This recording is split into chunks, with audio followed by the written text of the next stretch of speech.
Nosso estudo de hoje é a lição 19 do livro Harmonização e tem por título Sede Firmes.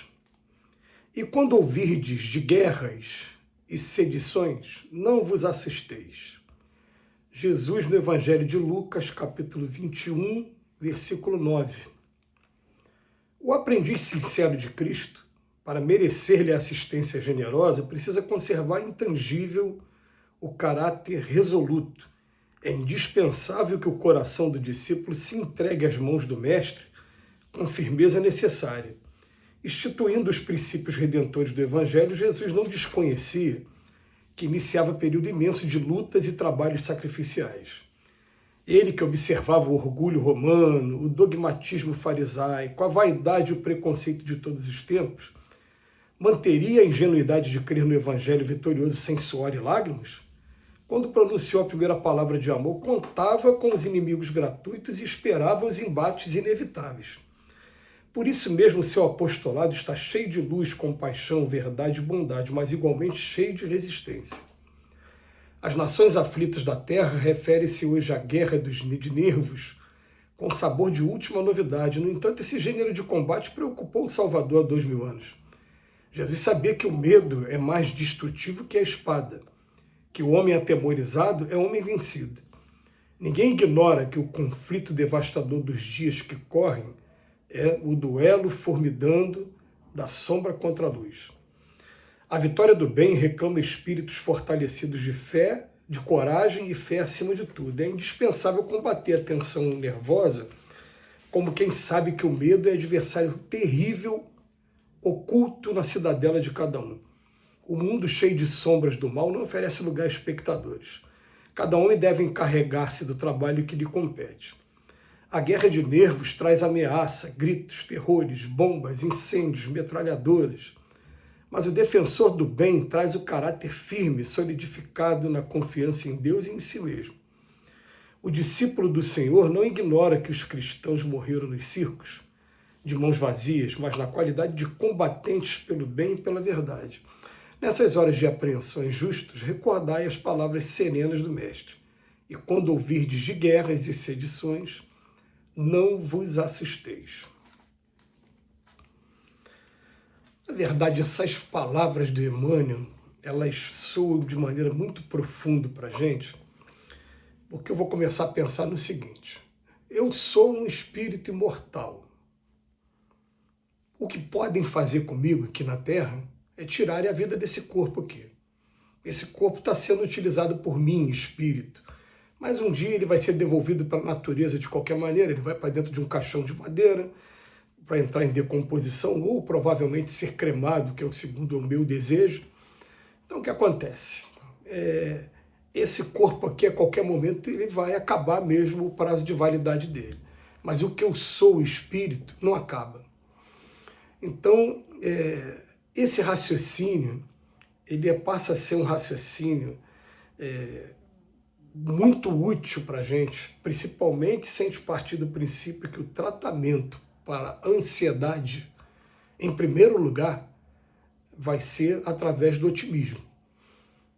Porque quando eu começo a desenvolver um otimismo, eu estou tratando todas as consequências da ansiedade quando ela está desequilibrada. A gente lembra que a ansiedade é uma coisa natural no ser humano, ela só começa a se tornar uma coisa mais grave quando ela começa a trazer descompensações como insônia, como sudorese, como taquicardia e uma série de coisas que vem trazendo nos dias de hoje. Mas que a solução para isso é a gente pensar assim: ah, meu Deus, está tendo uma guerra lá no Oriente Médio. Tá. Não vai acabar não, mas se o planeta acabasse hoje, eu não acabo, eu sou espírito imortal. Então, na verdade, eu como espírito imortal, vamos tentar imaginar o Cristo mesmo. O Cristo veio para cá de maneira destemida. Ele falou: eu sou um espírito imortal, estou só usando o corpo aqui mesmo, porque foi uma missão que o Pai me deu. E aí quando o Pai mostra para ele: olha a via crucis que você vai ter que tomar. É isso que eu quero que você faça. Ele, no primeiro momento, ele deu uma titubeada, assim. Está lá no relato dos evangelhos. Falou: Pai, não tem como afastar esse cálice de mim, não. Mas logo em seguida, falei, nada disso. Falei: Pai, é isso que o Senhor quer que eu faça? É exatamente isso que eu vou fazer. E ele foi para o martírio e, claro, utilizando também de toda a sua capacidade de emancipação do corpo. Se hoje a gente tem, vamos botar, anestesiantes, se hoje a gente tem o depoimento de pessoas que tiveram experiência de quase morte, e que elas falam assim, enquanto eu estava fora do meu corpo, eu não estava sentindo dor. Agora, quando eu voltei para o corpo, aí o que eu vim sentir a perna fraturada, os ossos dessa maneira, os problemas que eu tive durante o meu acidente. A gente tem relatos desse jeito. A gente tem relatos de pessoas que estão tomando morfina porque estão fazendo tratamento dolorosos de câncer. Então, o Cristo provavelmente, com a capacidade que ele tinha, ele conseguiu não sentir aqueles efeitos todos que estavam sendo infligidos ao seu corpo. Mas ele deixa uma mensagem aqui muito maior. O medo faz muito mais estrago no ser humano do que propriamente o acontecimento. Aliás, a gente usou essa história muitas vezes aí durante a pandemia, que foi uma história contada por um desses palestrantes espíritas conhecidos. Ele falou o seguinte, falou que o anjo da morte estava passando dentro de um salão onde ficavam vários anjos, ele estava cabisbaixo e alguém intercedeu, falou, por que você está triste? Falou, porque eu recebi a missão de ir lá na Terra agora e através de uma pandemia eu vou ter que promover a desencarnação de 5 milhões de pessoas. Falei, mas meu Deus, 5 milhões é muita gente. Pois é.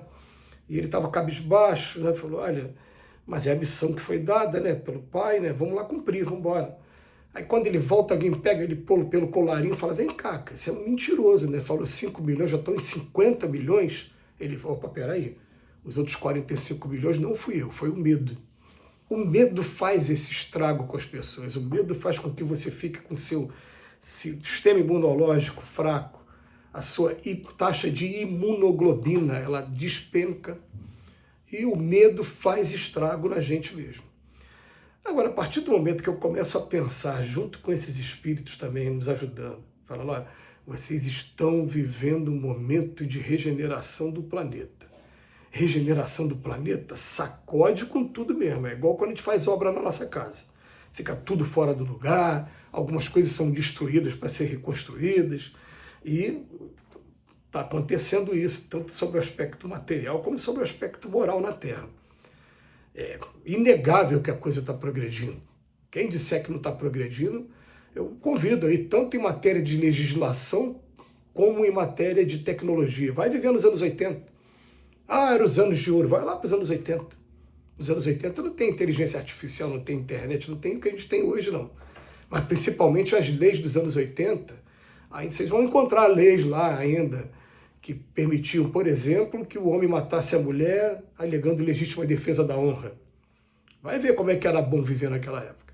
Então, o que está evoluindo, isso é inegável. E os espíritos falam assim, estão tendo a oportunidade de participar desse momento. Olha, se vocês tivessem reencarnado em 1700 e pouco, vocês não teriam vivido isso não, vocês estavam vivendo aquela época ainda da Revolução Industrial, grandes navegações, quando alguém tinha a intenção de ter uma ideia diferente, a Inquisição ficava incomodada e vinha querer te processar como bruxo. Era isso que você vivia naquela época. Agora, olha a evolução toda que aconteceu do século XIX para cá. Você não tinha cura de doenças como tem hoje. Às vezes uma doença simples, uma febre tirava... As pessoas morriam de sífilis, as pessoas morriam de tuberculose. Não existia cura para a hanseníase. Quer dizer, a coisa evoluiu muito de um tempo para cá. E justamente vocês estão vivendo isso. Então, a gente fica às vezes com medo de alguns acontecimentos, mas na verdade, vamos pensar assim, o que a espiritualidade reserva para mim? O que eu posso fazer? Onde eu posso ajudar? Vou dizer que a gente não fique com medo totalmente, não. Sempre a gente vai sentir uma coisa diferente quando a gente estiver à frente de um desafio, porque é o sinal do nosso corpo mostrando para a gente o que a gente deve fazer. Tudo bem, nesse ponto aí tudo bem. Agora, deixar que o medo atrapalhe essa fé, por isso que o Emmanuel bota como título, sede firmes. Quando ouvirdes falar de guerra e sedições, não vos assusteis. Nós estamos todos juntos com Cristo. Que Jesus nos abençoe hoje e sempre.